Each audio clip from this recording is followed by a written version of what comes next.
Are we up? Oh.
Hello and welcome to the AEW Match Guide Podcast Revolution preview.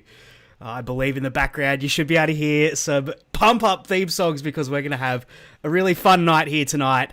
For those of you who are tuning into the podcast, we've got something a little bit different today.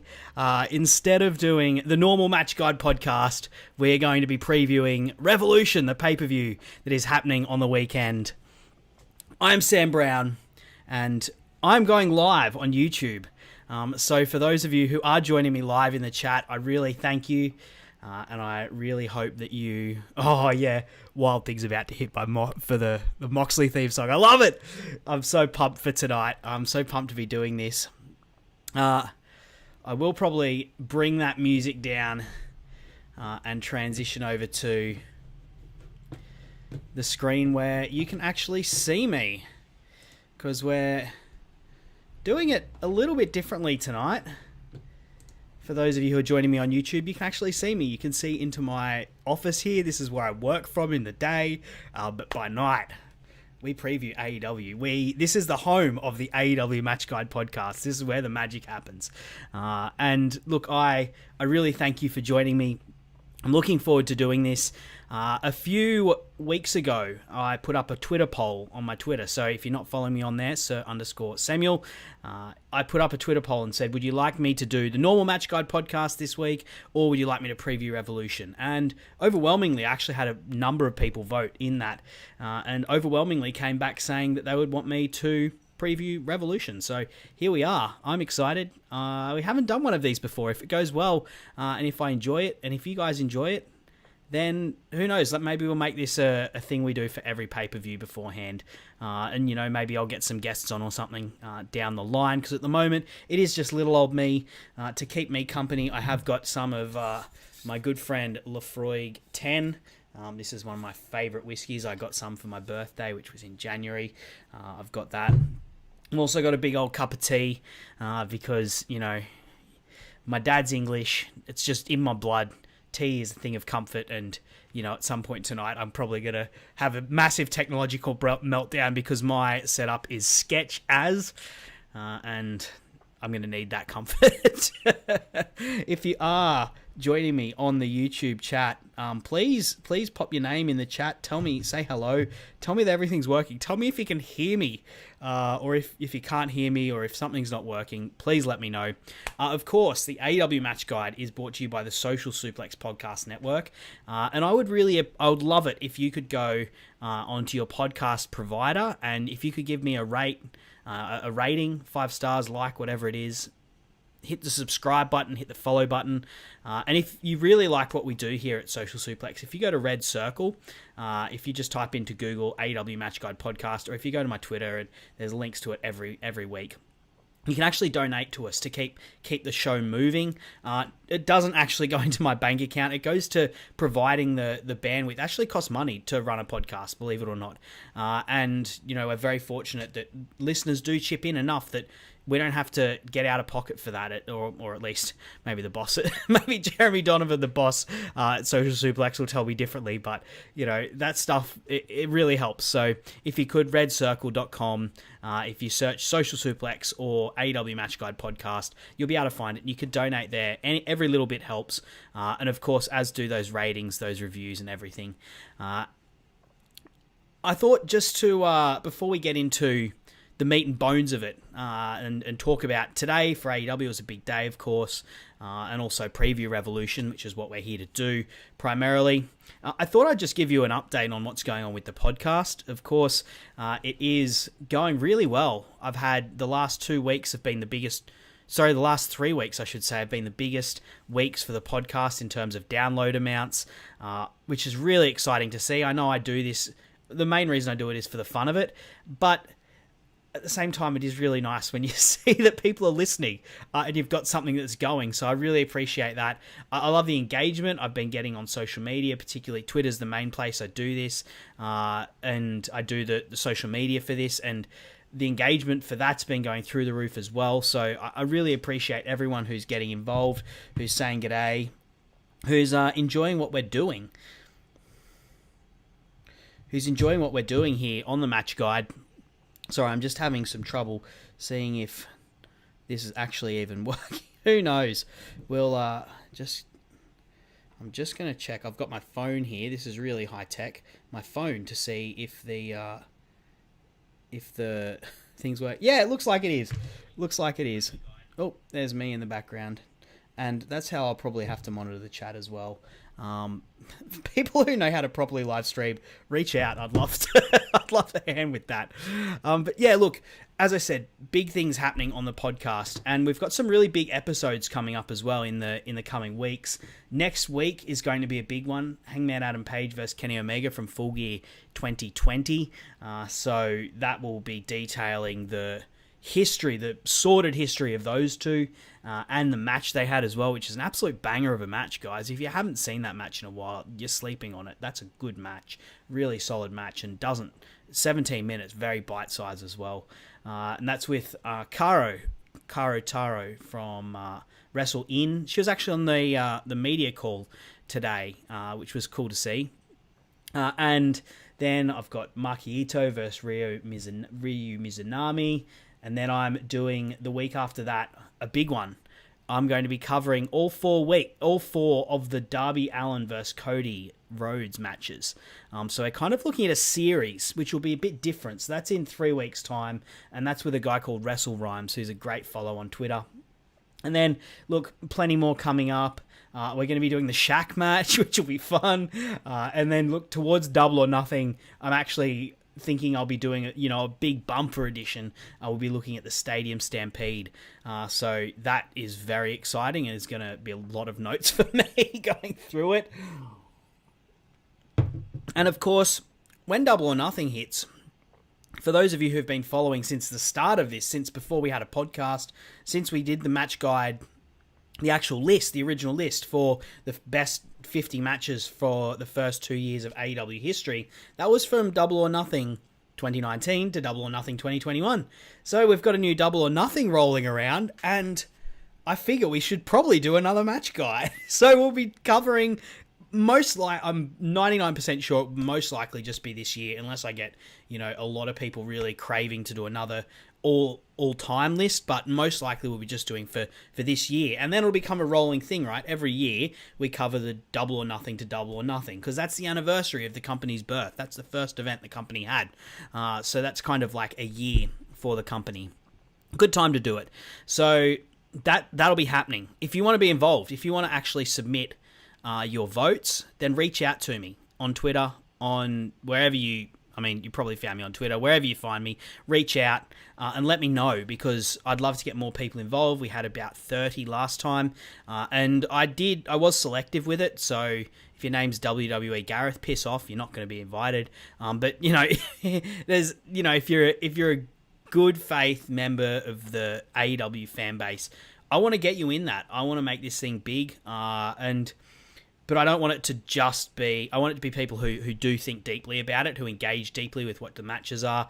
I'm not looking for just, a tick and flick exercise. I want it to be something that's special and something that's important, and I want the result to mean something. And for that to be the case, we need to have quality contributors. So if you want to be involved, reach out, Sir_Samuel. I'd love to hear from you.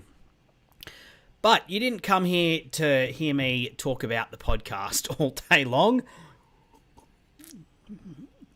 And came here for some AEW content. And it was a big day for AEW. A really big day for AEW. Of course, I'm going live. For those of you who don't know, I'm going live Thursday night in Australia. Dynamite happens midday Thursday here. So it's still technically today that Dynamite happened for me. But yeah, look, today AEW announced that Tony Khan specifically announced that he'd purchased Ring of Honor. And that's a huge thing, right? Like, just by itself, before we know anything about what they're going to be doing with it. That's a huge thing. Ring of Honor has been a giant promotion, and in many ways, the reason I think that this is such a great thing as well, not just for AEW, because it's a great thing for AEW, but for wrestling generally, instead of having this getting slapped up by, or snapped up by WWE or, some other conglomerate, is that AEW very much is the spiritual successor to ROH. I know that the Elite, Cody, the Bucks, Kenny Omega, of course he was New Japan, but they had that partnership.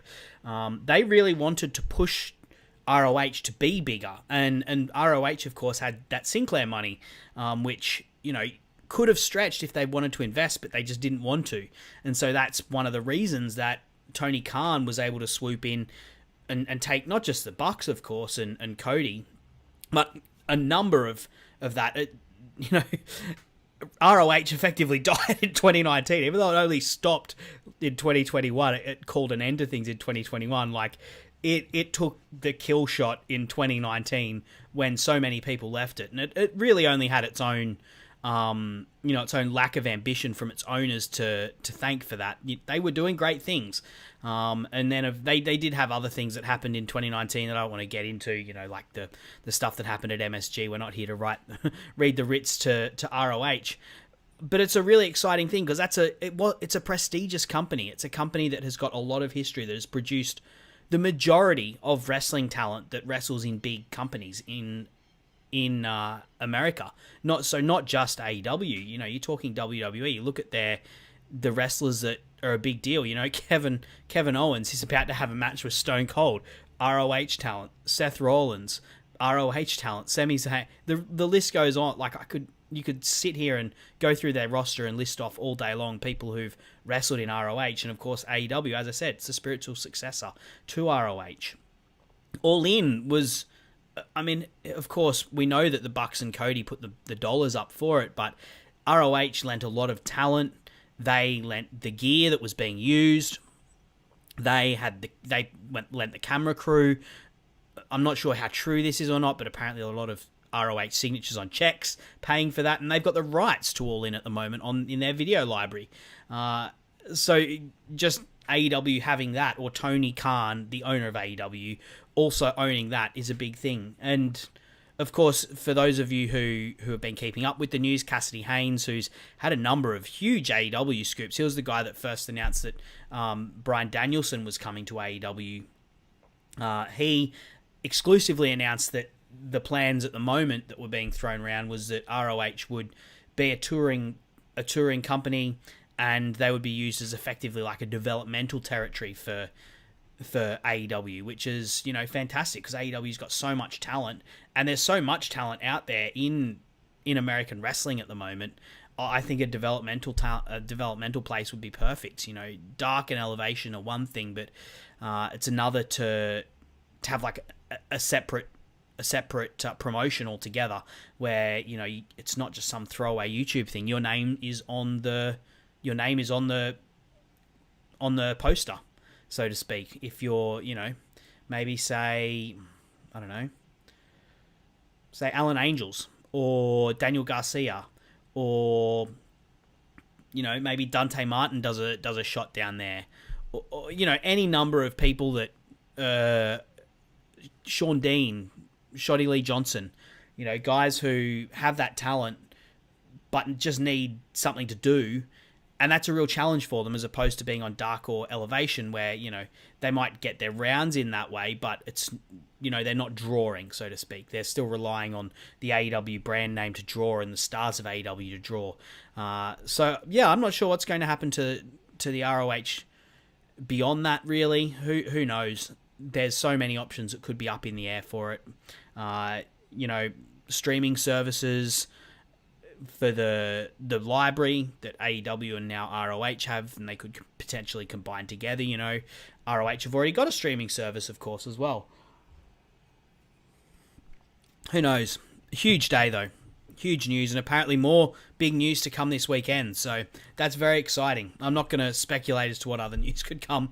There's been a lot of talk around HBO potentially being a streaming service of choice for AEW to put their content on. Who knows what's going to happen? Something.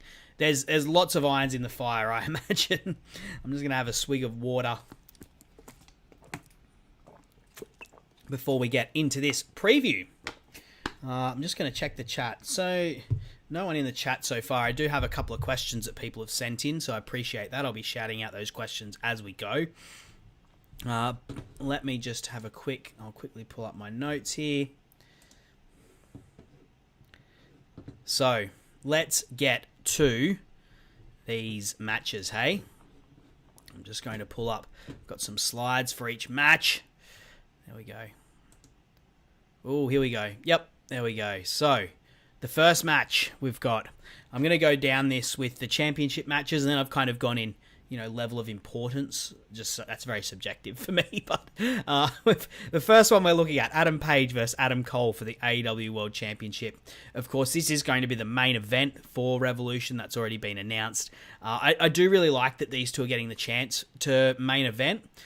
In many ways, it feels like a new era. Of course, the main event for different shows has kind of swung about a little bit. You've mainly had the AEW Championship in it, but you have had the two Stadium Stampedes that main evented. But I like that these two are getting a chance, because previously it's always been Mox, Omega, or Jericho in the main event. And they are very much like really established stars. And I'm not saying by any means that Adam Cole is an AEW made star, far from it. But these guys are from a different generation to those three. Of course, Jericho's from a different generation to Mox and Omega altogether, but Mox and Omega are sort of like late 30s. They really are right towards the end of their peak at the moment, and they played a very important role, and so did Jericho, in building up the company, building up the prestige of the AEW Championship. But now it's Hangman and Adam Page. Adam Page and Adam Cole. The Battle of the Atoms. They're both early 30s guys, so they're like in the prime of their career. And that feels very special, that this is an event that is almost a passing of the torch, or it's just a different feel to it, because it's a different generation taking up the mantle. It's like in 2014 in the WWE, you had Seth Rollins and Dean Ambrose. They were the first two stars who debuted, two wrestlers who debuted in the 2010s to main event a pay-per-view together. And that was like almost a passing of the torch thing. And that's what this is as well. It's a big thing for Hangman to step up in, and Adam Cole as well. Because, Adam Cole hasn't been completely shooting out the lights since he joined AEW. I have had my doubts at different points with Adam Cole. I've known he'd get it right. He's such a good wrestler, but he hasn't always looked like, this killer superstar that he did in, maybe 2019, 2020, when he was absolutely smashing things in NXT.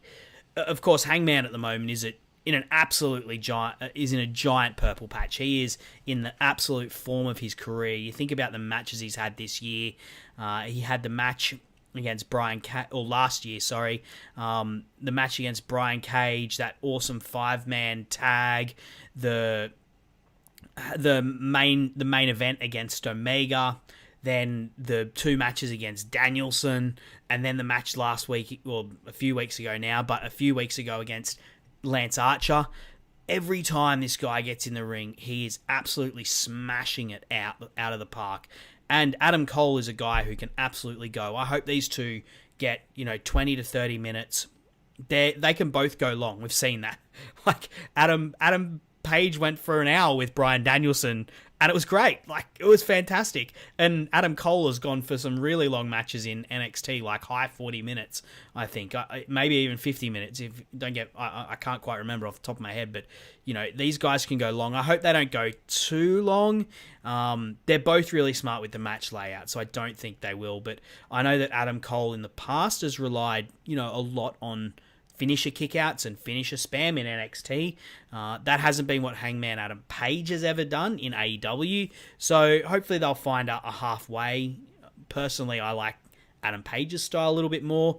Particularly their champions have always had really emphatic finishes, and the matches have been around getting those finishes off. You think about like the Judas Effect, the Paradigm Shift, the One-Winged Angel. All of those are like one-hit kills, or, if someone manages to kick out of it, it's a big deal. And that's the way they've built up the Buckshot Lariat as well. And Adam Cole is such a smart counter-wrestler as well. So the work around the Buckshot Lariat, we've already seen it in the, the build-up with the tag matches and the back and forth they've had. I think that will be very smart. The real X factor in this match, though, the thing that I think will provide the real emotional hook for it, will be, no doubt, the involvement of Red Dragon. I've got absolutely no doubt that they will get involved at some point, but I'll be interested to see how the Young Bucks respond. Of course, you had in the Full Gear main event, you had them Matt Jackson giving the nod to Hangman, emotionally and I guess spiritually finally cornering him when he needed it, giving the final nod, being like, yes, you can do this, before he deposed Kenny Omega as AEW champion, spiritually cornering him. And while he's not about to invite them down straight away, they have been involved somewhat in the build up to this. You had that segment last week where Red Dragon attacked him, or maybe the week before. Yeah, last week. He went out and attacked Red Dragon, and the Bucks sort of just stood, and they let him have it. They didn't back up Red Dragon in that instance.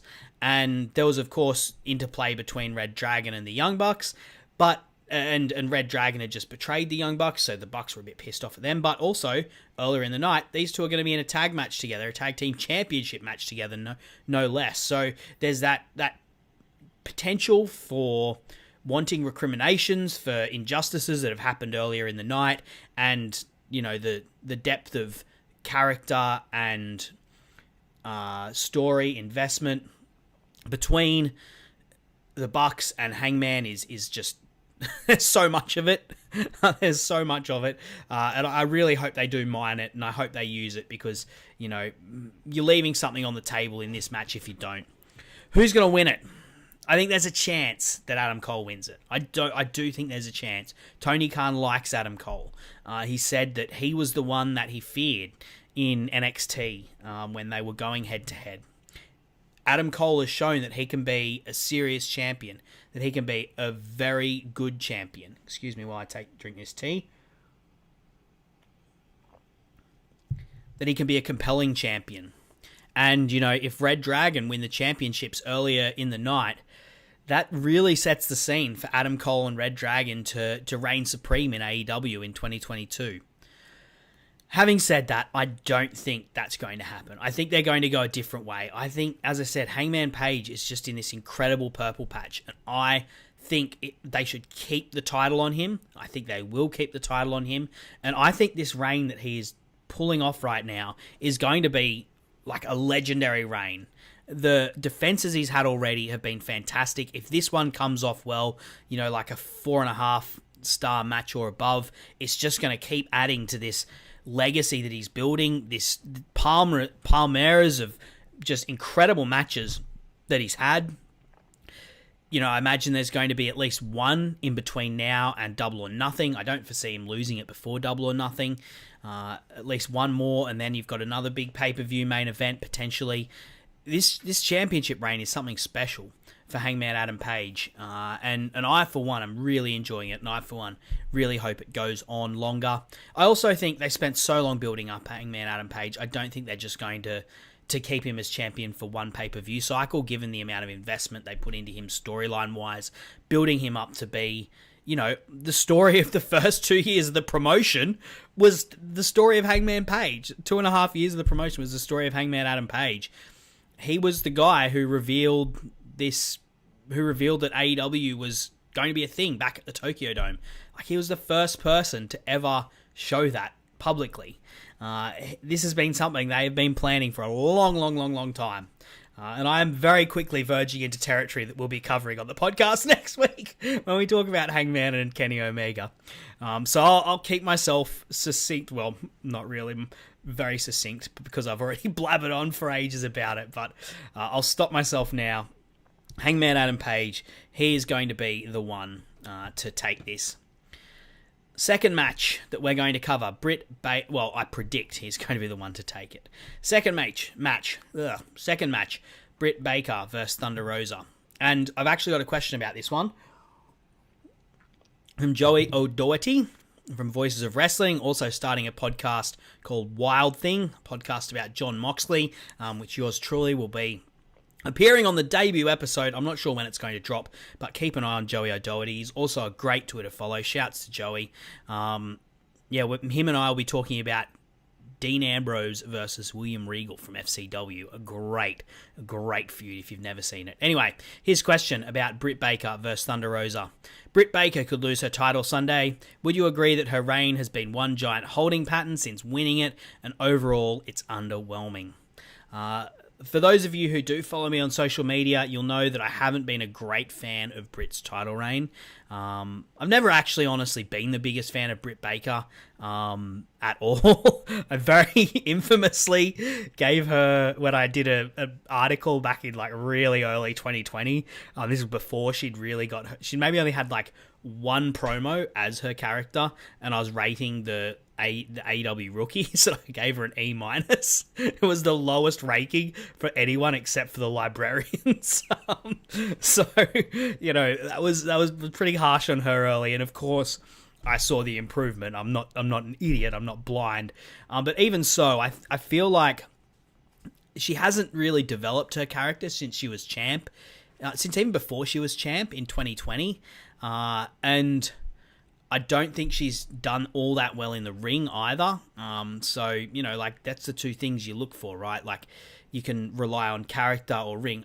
I ideally want to get both going, right? But at least you've got to have one pumping. And I feel like she hasn't actually... Her strength is character, obviously. But she hasn't really been shooting the lights out in that aspect at all. I think part of it, though, is she hasn't really been helped by the booking of it, and Joey kind of mentions this or alludes to it in this question where he says, has it just been one giant holding pattern?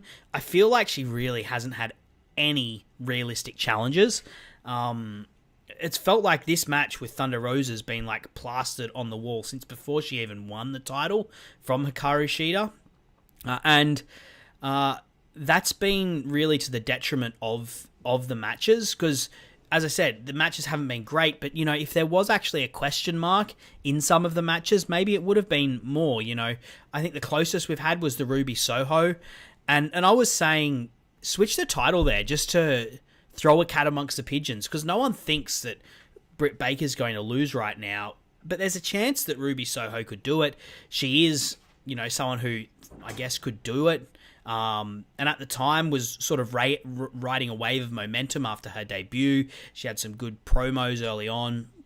And I was saying, switch the title. Britt Baker can win it back quickly, but, at least then it adds some uncertainty to what felt like a holding pattern, really, as Joey said. And I don't think Britt's title reign's been helped by that fact. Of course, this match is great. I do think, well, actually, before I move on to that, one thing I will say is that I do think the women's division has improved while she's been champion. And that's been for a number of things. Firstly, she is undeniably popular. So she has been, that title has been on Dynamite every single week, which isn't something that happened for Hikaru Shida for various reasons. And part of the reason for that is that Britt Baker is a great promo. And she's very popular and people like doing her chant. So she is on TV just about every week. And a lot of the time live in the ring with a microphone in hand or wrestling. So the women's division in general has just been going better. There's lots of other things that have been contributing to that, but no doubt one of the reasons is Britt Baker. So I do need to give her the credit for that. This match, though, this is the biggest possible match I think the women could do right now. As I said, this was something that felt like it was written in the stars from even before Britt Baker was the champion, and sometimes to the detriment of her overall reign. But it has meant that when we've got to it finally, it feels like a big deal. It feels big time, particularly now we've seen them going back and forth on the mic, back and forth in the ring. It feels like a big deal, and it all stems, of course, from the fact the second match they had a first match, which was just a normal match, but the second match they had, which Thunder Rosa won, of course, was the unsanctioned match, which was just such a blowaway success for the women's division and for both wrestlers. And so this has been something that people have been clamoring to have again at some point. And I think now is the perfect time to do it. We've waited long enough. Britt Baker has had a great chance to have a big title reign before she's had to do this one again.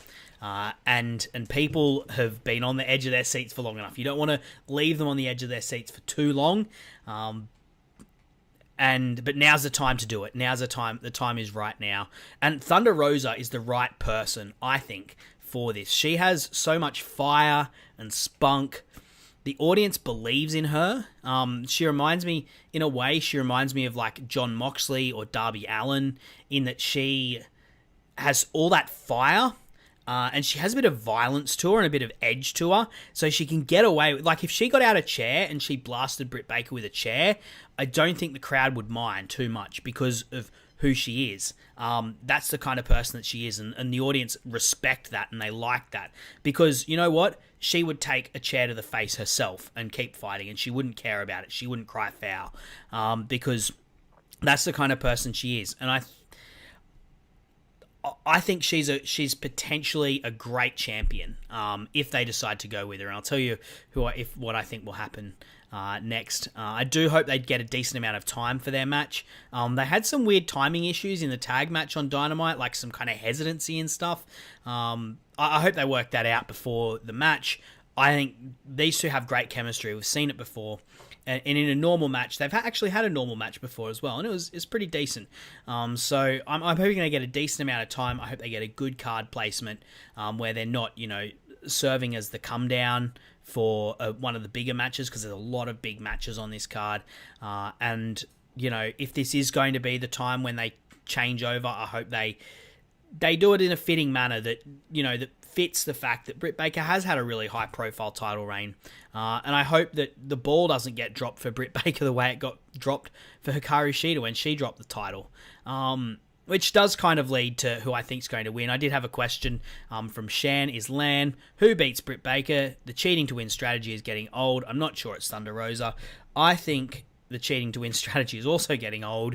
And I do think Thunder Rosa gets this one. I'm not sure why you don't think it's Thunder Rosa. Shanny's Land. You can reach out to me on Twitter if you want to tell me why. Because you know what? If it isn't Rosa, I don't know who it is. Maybe Hikaru Shida, but she's been out of the country. I feel like if they were going to do Hikaru Shida, she would have probably pounced on her momentum that she had after the Serena Deeb feud. But instead of, it just makes more sense for Thunder Rosa. She's got a bunch of heels she can then go straight up against. Hayter, Deeb, Layla Hirsch, even, Emi Sakura. She's someone who could give her a great match and be, an interesting character foil for her. And if they don't go with Rosa, what does Rosa do? Like, she already got beaten for the TNT strap. And she's such a popular person. You don't want someone like that to be left with nothing to do. And whereas Britt, like, she can spin off onto her own thing. She can face off against her own team members. Like the stuff that's been happening with Hayter, we already had a bit of back and forth with those guys earlier where they teased some dissension. That can go into a full-blown rivalry. Britt Baker could even turn face. She pretty much is already. She acts like she has to act like a heel. She has to cheat because she's put into this position as being a heel, but she's actually super popular and gets cheered, and people love doing her chant. They could very easily turn her into a face. And Jamie Hayter is right there as someone who could absolutely bruise and batter Britt Baker because she's someone who takes a great beating. And Jamie Hayter is someone who could deal one out, and it would be fantastic, and it would be a fantastic feud. Both, if Rosa wins, both have got somewhere to go after this. So that's who I think wins. I think it's going to be a good match. I hope they get the time, as I said, and I hope they get a good spot on the card. Moving on to some of the non-title matches. As I said, I wanted to do the 2 AEW Championship matches first, and then we'll talk about the next ones in terms of the level's importance that I've deemed them. Excuse me while I have a quick sip of my whiskey.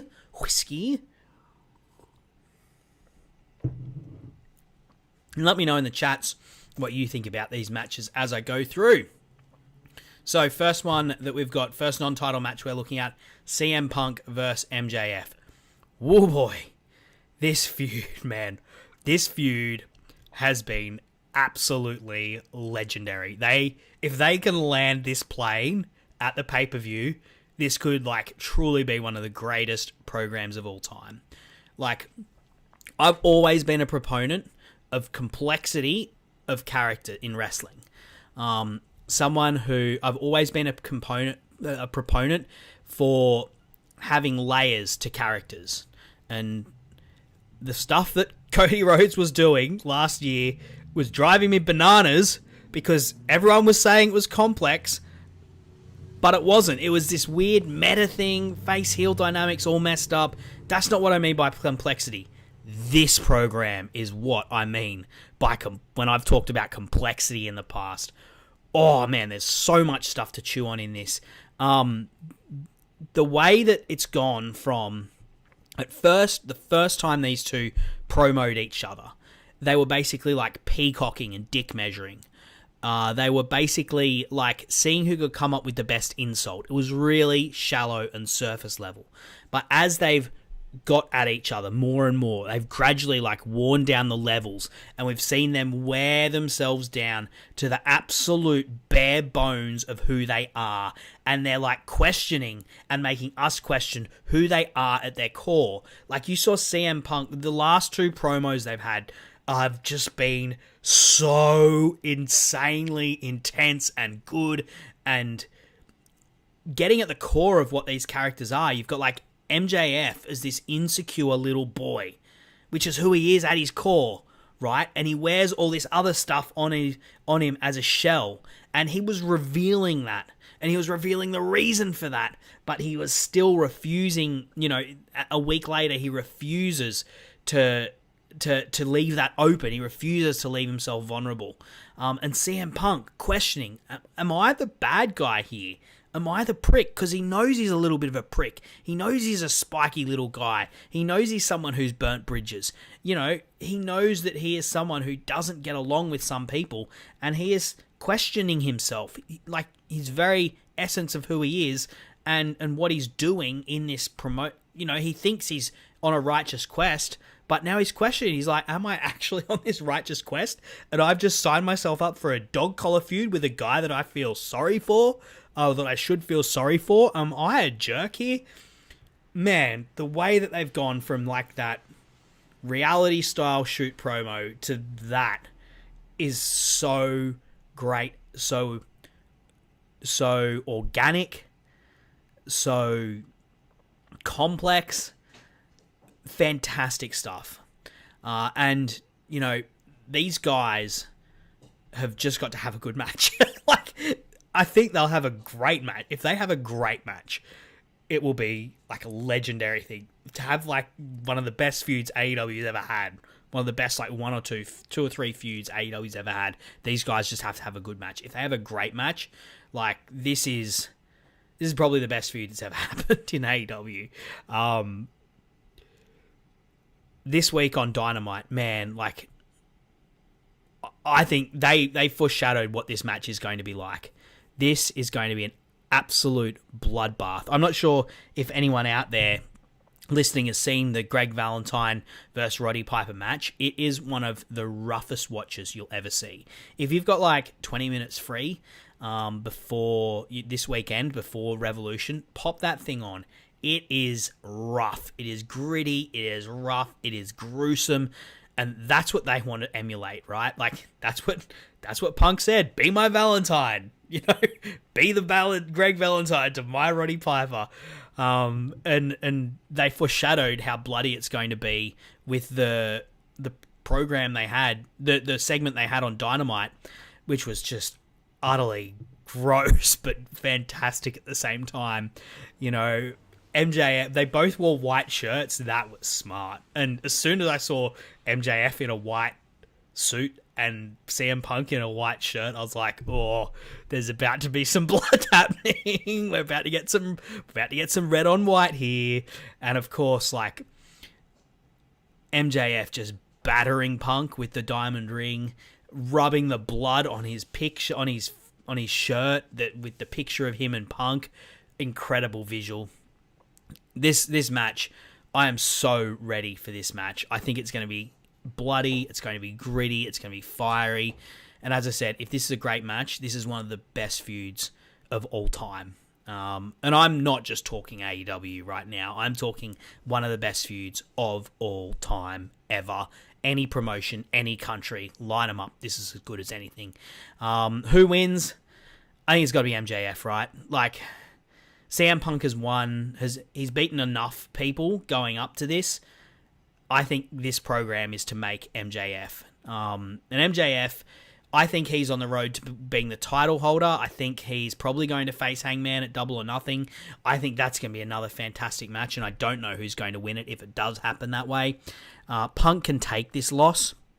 I don't know if they want... I mean, in my vision of what AEW is, I don't think CM Punk is ever the AEW champion. A lot of people will disagree with me on that case, in that way, because CM Punk is an absolute massive draw. But with what AEW is, I just don't want CM Punk to be. Oh, my little cat. You can say hello to my cat Darcy. Hello. What do you think, Darcy? I'll pop him on my shoulder. Let's just get him down. Those who are listening in the podcast are like, what the hell is going on? Yeah, in this version of AEW, the version of AEW that I envisage of what AEW is, I don't think CM Punk is ever the AEW champion. But, you know, I might be wrong. AEW might be a different promotion to what I am, and who's to say that he shouldn't be the champion if he's drawing the numbers he is, and if he is creating feuds like this one. Like, he may as well be champion. This is probably the hottest feud going on at the moment, right? And CM Punk is 50% of it. I mean, MJF is more than pulling his own weight as well, but you know, but I think MJF takes it because I think this is the catapult to get MJF back in the title scene, and I think he faces the Hangman at Double or Nothing. But this match is going to be bloody. It's going to be rough. It's going to be awesome. I can't wait. Which moves us on to another match that's promising a lot of violence. Oh, I've not been pressing through the slides. Silly me. Silly me. Which brings us to another match. Bryan Danielson versus Jon Moxley. The match about violence. Beautiful pro wrestling violence. I've got to say, like, while I've been lavishing praise on MJF and CM Punk, of course, I've loved the promos for Mox and Danielson. Man, AEW is turning into a promo promotion, right? Like, you have got to be able to cut a hell of a promo to stand out in AEW. It's so funny, you still see some of the fucking idiots. Sorry, shouldn't swear. That's what I think of them, though. Like, some of the absolute worst people on the internet. Like, I'm talking the absolute dregs. I'm not going to name them. There are... the one I'm thinking of right now, his initials are... also the initials for bullshit, which is what he spouts on a daily basis. But, you know, they still say AEW is all personality and all flippy vanilla midgets. Like, you know, it's still 2019, and Marco Stunt's still on Dynamite. You know, and I loved Marco Stunt, don't get me wrong, but like, if you watch a Dynamite today, in the last couple of months, the promos have been absolutely insane, and this has been another program that has been delivering with the promos. Jon Moxley is an absolute poet. He has such an incredible way with words. Like, the way he talks about it, the way he's talked about this match, it's just been spine-tingling stuff. And both of these guys just look so hungry and so into it. Like, they're both just reveling in what they're able to do right now.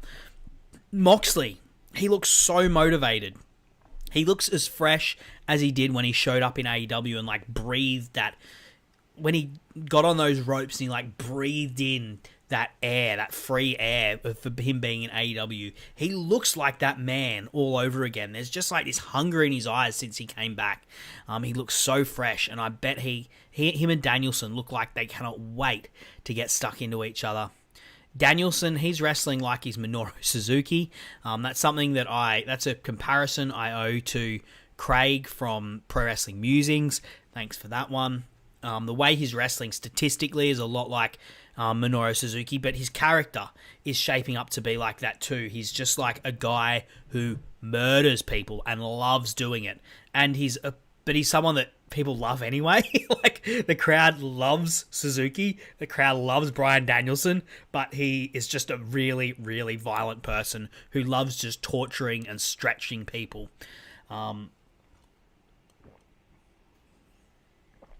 These guys have been talking a lot about blood and violence, so I expect there to be blood in this match.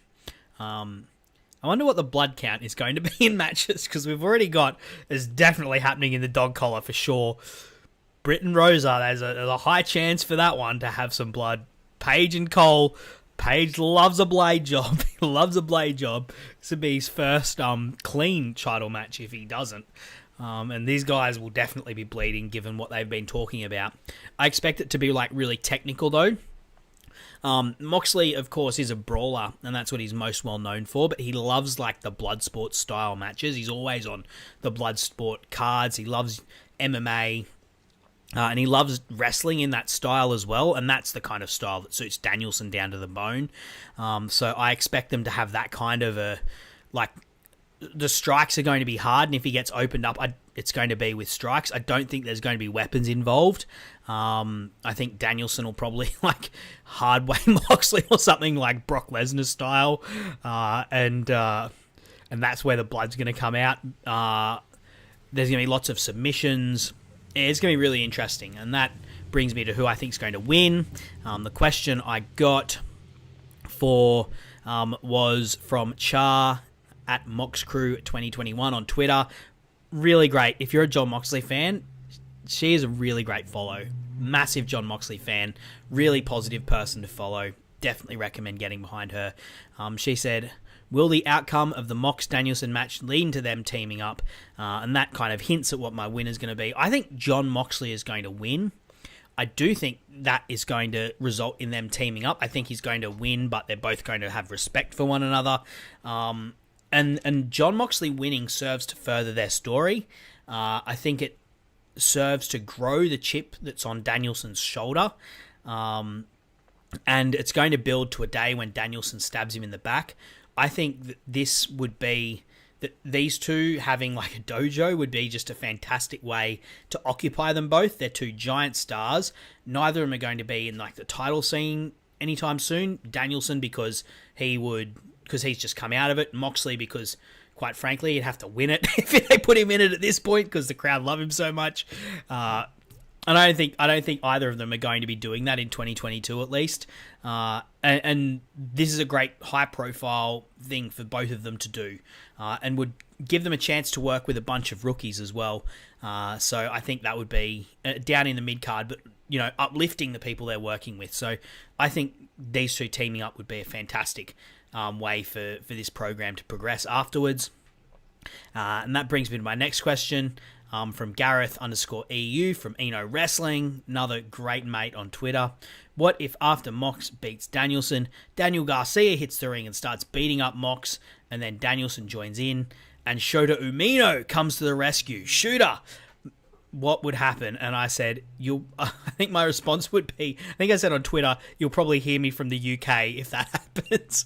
Of course, Shota Umino was the young lion that John Moxley sort of partnered with when he was in New Japan in the G1. They had a match at Dominion in 2019.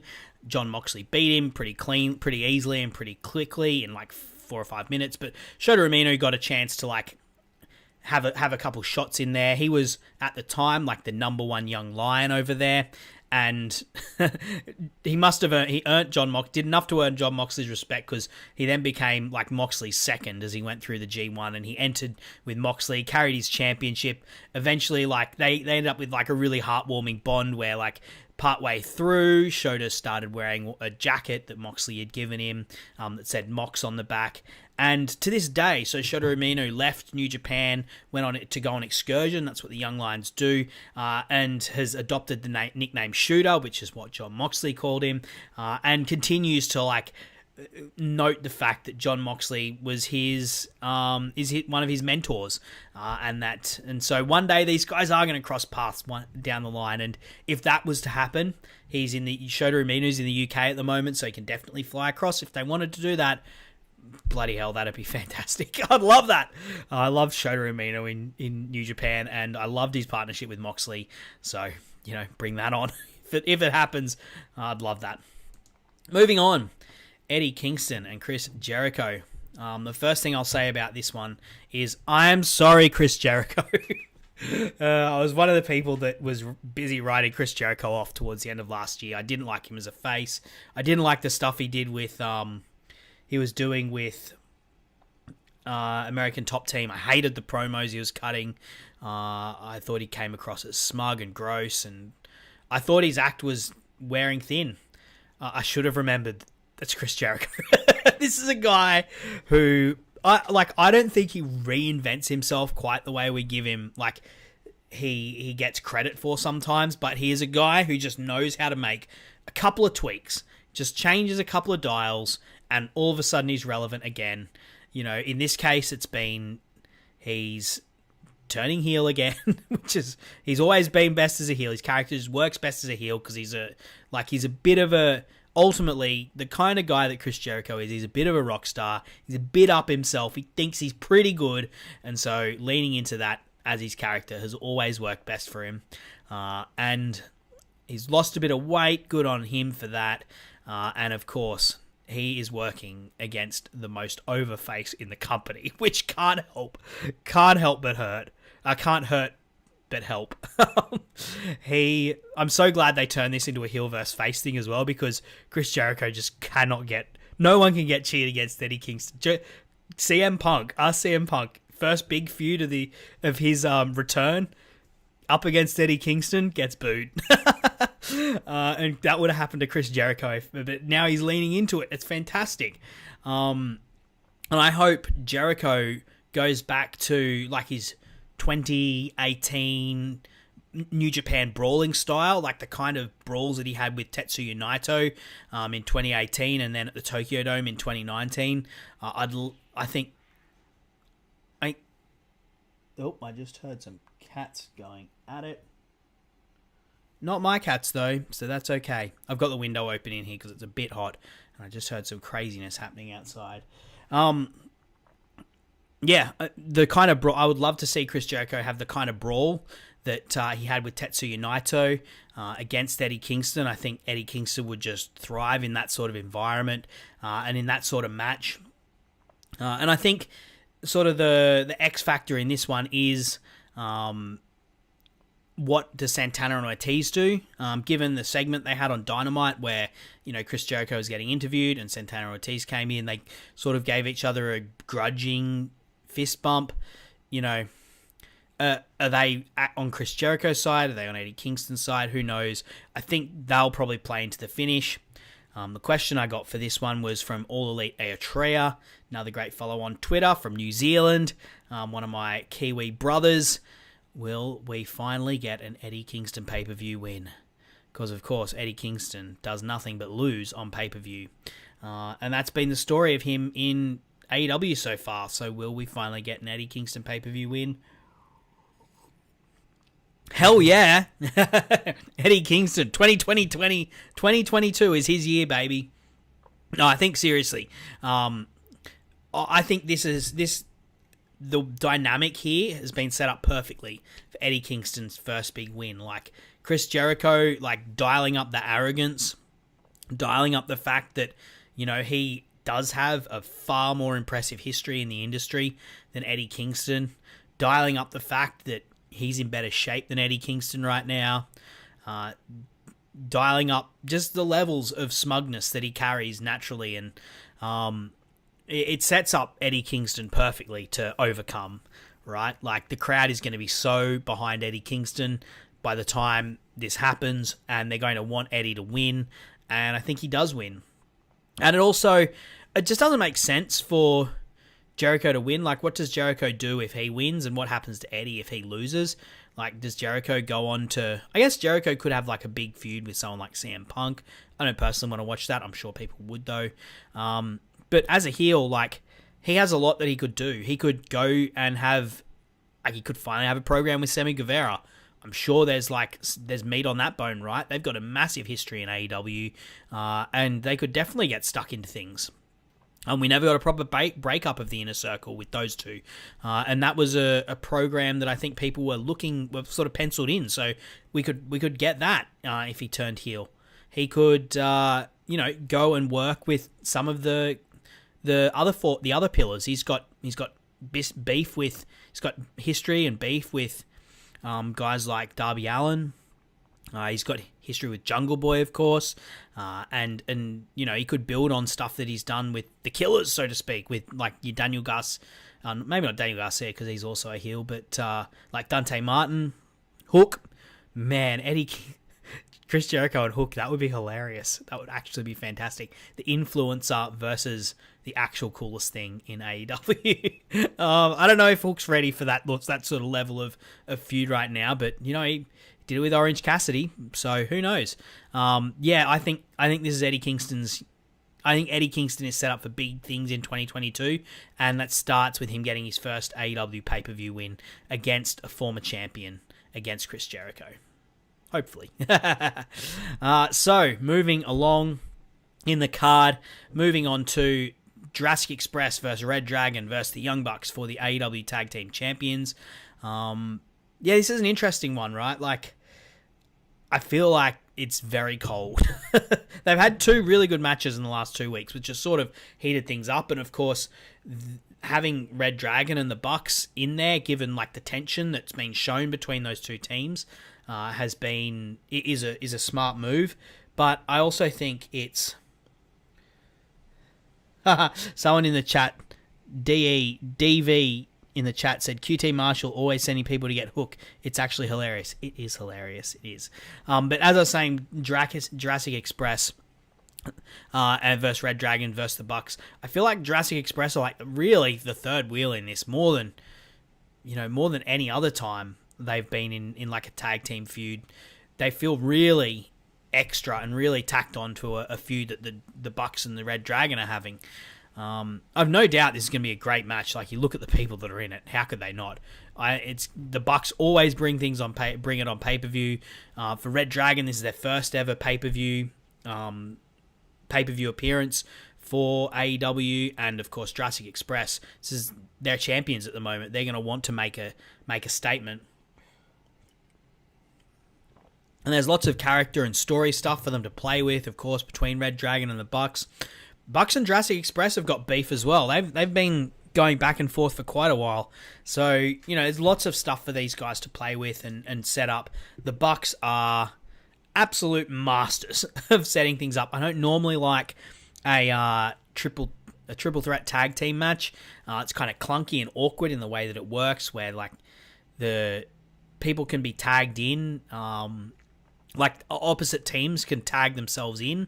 That's kind of weird to me. There was a great, there's a great thing where someone's like, is it possible for the two members of a team to pin each other? So one member, like Nick Jackson pins Matt Jackson, and if that happens, do the Bucks then actually just win? Because one of the Young Bucks won. Got the pinfall. And, it's possible in this kind of thing because this is a logically flawed match. But because it's got the Young Bucks in it, I believe they can make it amazing because the Young Bucks are friggin' wrestling geniuses. But yeah, as I said, lots of stuff to play off. In terms of who's going to win, I think I've immediately put a line through the Bucks. I don't think they're going to win it. I don't think there's much... I don't think there's much point of them becoming tag team champions again. They are the highest profile team, of course, in the tag team division, but they literally cleared out the division 6 months ago, so there's not much point in them doing that again. Red Dragon, which leaves Red Dragon or Jurassic Express. For me, this all depends on Kenny Omega's health. If Kenny Omega's healthy, I think they will transition from this into a full-blown Adam Cole and Red Dragon versus the Elite, the Young Bucks and Kenny Omega feud, and that would be a hell of a way to kick off a trios division if there is going to be a trios division. If not, so if that's the case, of course, Jurassic Express will get the win. I really think, though, that if that's not the case, I really think Red Dragon have a strong chance. They've made a debut. They've recently debuted. They're a strong team. They've got this partnership with Adam Cole, who's a person that obviously AEW is featuring in a big spot. I think Red Dragon are within a shout, but my pick is Jurassic Express, with Red Dragon and the Young Bucks sort of costing each other, and then that feeding into the tension in the main event, which will be it'll set things up nicely for that. So moving along. We'll keep getting through these. We've got 3 matches to go now, and then some other questions that got asked on Twitter in the meantime when I post up if there was questions. So we've got Tay Conti versus Jade Cargill. Jade Cargill has been getting better and better every week. I think she will be an incredible face by Double or Nothing. Or maybe later in the year, but I think at some point she's going to be a fantastic face. A few weeks ago, she did a spot where she was doing push-ups in the ring, and the crowd was counting with her. Just those kinds of things are things that get you over. And she's got great offense, and people love cheering for someone who's winning and someone who's dominant. I don't think Tay Conti's got a chance in hell here. It's going to be interesting to see how it goes. Tay Conti is generally pretty good in matches. Jade Cargill, of course, is quite green and can be hit and miss. Tay Conti is, as I said, generally good, but she does have a stinker every now and again. I don't think these guys are going to get much time looking at the card, which is a shame because it could be a really good match. I think the best they can hope for is like maybe 8 minutes, which, to be fair, given Jade Cargill's in it, is probably a good time for them to have. I hope it doesn't become the piss break, but it could end up being that. Just looking at all of the matches we've got here. As I said, Jade's probably definitely going to win this. I'd be very surprised if Tay Conti won it. I think Jade Cargill's going to be a face sooner rather than later, because people like getting behind that, and they will love getting behind this undefeated streak that she's got going on. Been going for an hour. My voice is doing well, guys. Doing well. Moving along. The face of the Revolution. If you're looking on... I like the last 2 slides I've got. If you're looking on YouTube, I have the clip of Jade kissing Tay Conti on the forehead, which I thought was hilarious, on Rampage last week. And then for the Face of the Revolution, I've just got the Sonic ring, the giant gold Sonic ring that they hung above the rope, the thing. I hope they do that again. I really do. I thought it was hilarious, and I hope they do it again. Keith Lee. Keith Lee, Wardlow, Powerhouse Hobbs, Ricky Starks, Orange Cassidy, Ethan Page, and Christian Cage. I would love to know the combined weight of this and how it compares to other multi-man singles, other multi-man ladder matches that have happened in like the WWE and like the Money in the Bank ones.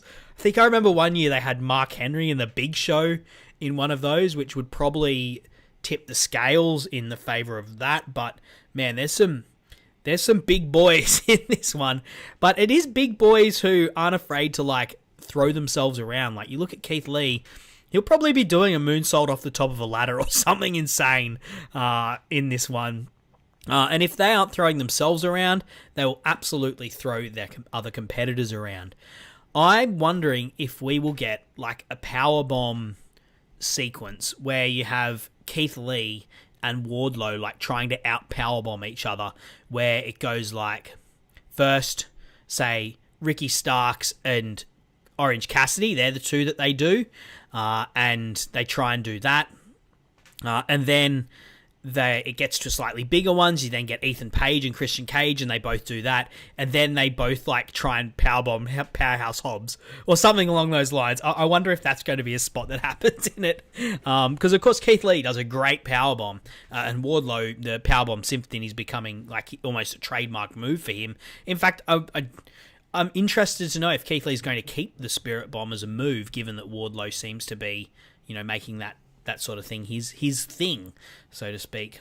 I did think it was interesting that Christian Cage is in this Face the Revolution match. I guess turning back the clock to his TLC days. It's interesting to see.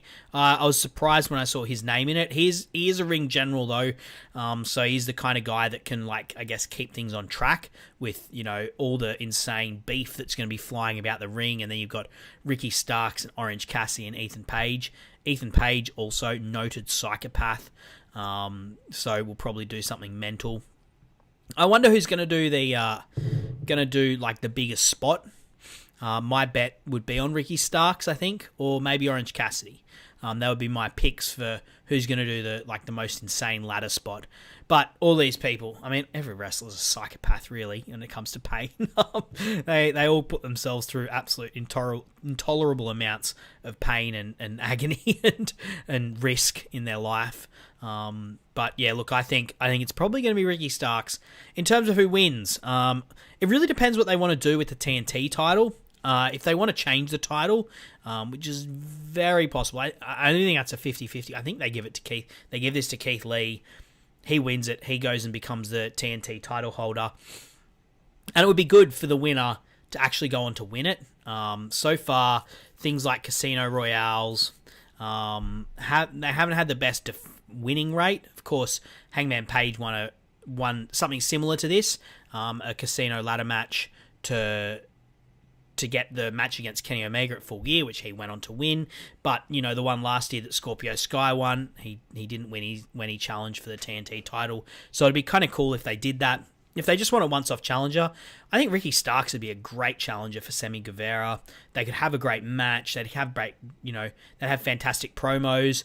Even just the fact that Ricky Starks, the start of his music says the revolution will be televised, and this is the face of the revolution. And of course, Ricky Starks has the FTR championship, so he could say, and Sammy Guevara is currently carrying around 2 belts. He could say something, say something like the fact that they want to, he's going to be the real 2-belt champion or something like that. And of course, Wardlow would be the other guys who you'd throw in there with a shout. If they wanted to pull the trigger on him and MJF, if he wins it, I'm going to probably suggest MJF loses the match that he's in, if Wardlow wins. But I think that's more of an outside shot, because I don't think that rivalry needs this Face the Revolution thing to really kick off, whereas someone like Keith Lee or Ricky Starks or, even Orange Cassidy, Ethan Page, they could massively benefit from winning it. Which moves us on to the last match we're talking about. Sting, Darby, and Sammy Guevara versus Andrade, Matt Hardy, and Isaiah Cassidy in a Tornadoes trio match. I did get a question. What do you think of the TNT Championship not being defended? I find it strange that Sammy is in a trios match. I'm not as down on that as some people. This is not the first time that the TNT Championship hasn't been defended at pay-per-view. It's been, it has been at some pay-per-views, but not all of them. It has been more of like a TV title than anything else. And you know what? This match is probably going to kick ass. Even though the build to it, the Hardy family office is an absolute joke. And the sooner that Jeff Hardy shows up and blows this whole thing up, hopefully, the better. But you know what? With Darby Allin, Sammy Guevara, and Andrade in the ring, and Sting's great. And Isaiah Kennedy, of course, as well. I don't think they can help but have a fantastic match, particularly with tornado rules. Like, this is just going to be chaos. There's going to be people flying everywhere. There's going to be bodies everywhere. I expect Sammy and Darby to do something nuts. I think Darby, Sammy, and Sting are going to win. They're the obvious winners for this. But I think this is underrated. It's been underpromoted. And, the story going in's been a bit of a joke. It is a shame that Sammy, as the TNT title holder, is sort of sidelined a little bit and in a bit of a nothing feud at the moment. But that's the way it is. He'll have a great match, in a couple weeks' time when he defends it against Keith Lee or Ricky Starks, whoever wins the Face of the Revolution match. But as I said, look, I expect this to be a lot of fun, and particularly with the people that are in it. Which gets us to the end of all the questions I've got. So thank you to the people who sent in questions, and thank you for the people who've listened in to the match previews I've got. If you've got anything you'd like to say, drop it in the chat. I do just have another couple other questions I'll get through before we wrap things up tonight. So I put out a call on Twitter. I've been going through some of the questions. Some of the questions didn't really relate to a match specifically, so I'll just go through them now. Lefroy whiskey, man. It's good stuff. Good stuff. Rambone Slam Pig said, what match do you think will most outperform expectations? This is an interesting question because honestly, I think expectations are pretty high for this card. Everyone is super hyped. So I think match of the night's probably the match I think I'm going to enjoy the most will probably be Danielson Moxley or Punk MJF, but I'd hardly say that expectations for those are low. I think they're going to be great matches, but the expectation right now is that it's going to be a great match. So, expectation wise, I'd say maybe Cole Hangman. It's been a little on the quieter side, although it's not been completely hidden. I think it's a big deal match and it's going to main event. I guess thinking about it, probably the tag match that we're talking about before. You've got Sting, you've got Darby Allin, you've got Sammy Guevara, you've got Andrade, you've got Isaiah Kennedy. That's some serious working talent. These guys are probably going to have 10 minutes. It's tornado rules. It's probably going to be mental. It's probably going to be so much fun. So I think that's going to be the match that will most outperform expectations because expectations for it are so low and you've got such great wrestlers in there and a setting that will allow them to, just have 10 minutes of absolutely mental fun. Second question from Rambone. Do you think we get a Kenny Omega appearance or will this be his first pay-per-view without him completely? I'd love to see Kenny. I'd love to know what's up. He's been posting a lot on Twitter. There was a fantastic interview that someone posted with him where he was talking about his injury and his rehab and his recovery. It was fantastic to see, and I hope he is getting better. I don't think we'll see him. If we do, it would be, I imagine it would be like an interview segment. I don't think they cloud the main event by having him in it. You know what? That's based purely on hunch, really, than anything else. I haven't seen anything out there about him. Who knows? Maybe it will happen. If it does, I'd be happy either way. It is kind of sad that he's missing his first pay-per-view. I'm just trying to think if there's who the other guys are that haven't missed a pay-per-view. The Young Bucks would obviously be one. I I actually think they might be the only ones. That's an interesting thing for someone to go back and check. I'll just check in the chat. No one's mentioning in the chat. I think the Young Bucks might be the only ones. I'm just thinking about Chris Jericho is probably there too. I can't remember a pay-per-view that Chris Jericho wasn't part of. So that might be the other answer. Hangman Page wasn't in All Out. Yeah, look, Young Bucks and Chris Jericho, potentially the last man standing. I wonder who the last person will be out of those two. Who the first one out of those two to miss a pay-per-view. Wrestling Banana, fantastic Twitter account. I love the fact that there's a Wrestling Banana. What if Johnny Gargano comes out after Adam Cole vs Hangman Page? Yeah, that'd be cool. It's funny, I don't think they need to. Like, it's interesting. I feel like this pay-per-view, and I probably should have said this earlier, this pay-per-view is so hyped, right? And AEW does feel like it's riding a bit of a wave right now. The kind of wave that it had back in All Out was very much generated by like the return of crowds. They were, of course, peaking a number of stories, but you also got like the euphoric debuts of CM Punk, Bryan Danielson, Adam Cole, which really like I think helped crest the popularity there. Whereas now it's, of course, you have had a couple of debuts like your Keith Lees, your Brody Kings, but I feel like the wave they're riding now is more of their own narrative making. You know, it's through the effort they've put into like Hangman Page's title run, the MJF CM Punk feud, the stuff that Moxley's doing right now with Danielson. It's more built with TV and with the stories they're creating and the characters that they're building, which is a good thing to see, because you can't always debut guys like CM Punk and Bryan Danielson. There's very few other people in the world of wrestling that have the sort of cachet and the sort of audience investment that those guys have got. So you can't just constantly be debuting people on that level. It's impossible. But a good wrestling promotion should be climaxing because they've built it. They built it themselves through the characters, through the stories, through the matches. And that's been a really good thing to see. If Johnny Gargano comes out after Adam Cole vs Hangman Page, that would be awesome. It'd be a big deal. I'm not the biggest Johnny Gargano fan ever, but I'd be stupid to think that he's not talented. Like, he's had a lot of great matches, and I've enjoyed watching him a lot. It wouldn't completely blow my mind. Like, I wouldn't be complete. It's not like John Moxley redebuting for me. But I know there's some people out there who Johnny Gargano is a huge deal for, and they've invested a huge amount of emotional energy into, who would love to see Johnny Gargano. So, if he turns up, that's fantastic, and he would just be another great addition to the AEW roster. And you know what? He'd be a great person for Hangman Page to bulldoze over as he bulldozes over another of the former NXT champions.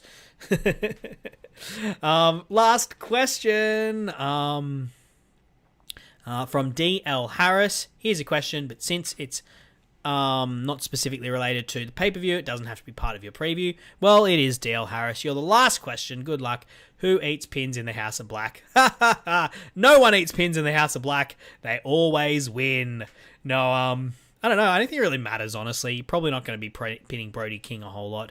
I don't think they're going to be losing a whole lot, to be honest. The House of Black, as a unit, I don't think they're going to be losing a whole lot. Look, if they're doing a trios match, then Buddy Matthews is the obvious answer, but I don't think they're going to be losing a whole lot because I think they're a team that's going to be built up quite a bit, be it as trios, be it as a tag team of two, be it Malachi Black having a run in the singles division at some point.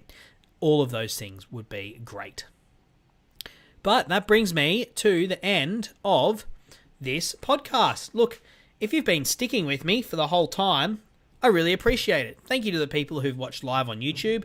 I appreciate that as well. I love doing this podcast. It's a lot of work, don't get me wrong. And there has been times where I've been like, is the juice worth the squeeze here? Like when I'm editing something at 11:30 at night and I've got to go to work the next day. But I really enjoy the conversations we have here. I really enjoy the engagement that we're getting. And I think this is a podcast that is doing something different. There are, of course, other match match guide style podcasts that do something similar to what I do. In fact, I basically copied some of them. But there's no one else in AEW that's like contextualizing things historically the way that we do here. And I love having the conversations I do with the people that jump on the podcast. And I love that people listen, and I love that people engage with it and seem to appreciate what we're doing. So thank you so much for being a part of this. As I said, if this podcast is received well, I've enjoyed doing it. It might be good to get a guest on because my throat is getting parched.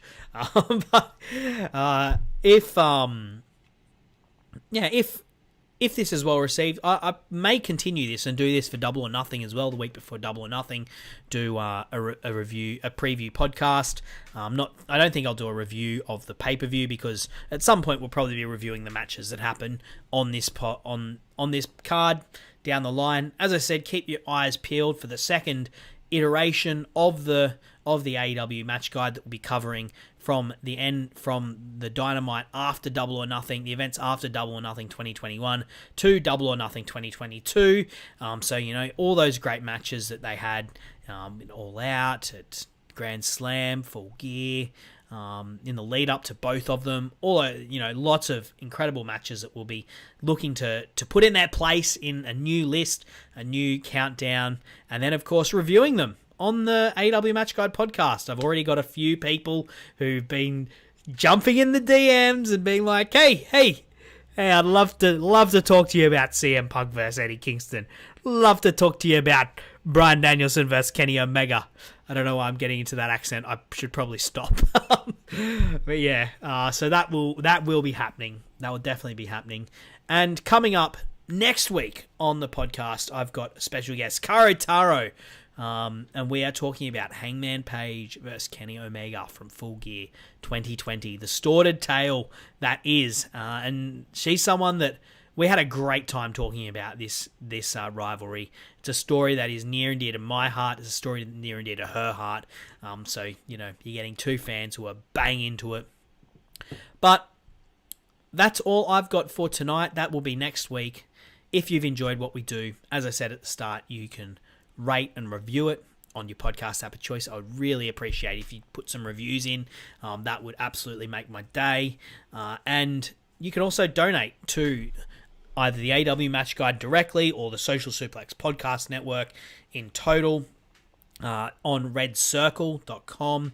You can go there and do that there. And that just helps us pay the bills, helps us pay for the bandwidth that gets used, and, maybe down the line a new mic, or maybe I get a backdrop. Who knows? And you won't need to stare at my my weights and my guitar and my beach hat while I'm doing a podcast. But look, I've been Sam Brown. You can follow me on Twitter, Sir_Samuel. It's been a pleasure to have you with me tonight, and I look forward to seeing you again next week. And I hope you enjoy Revolution. It's going to be a great pay-per-view. It's going to be a fun show.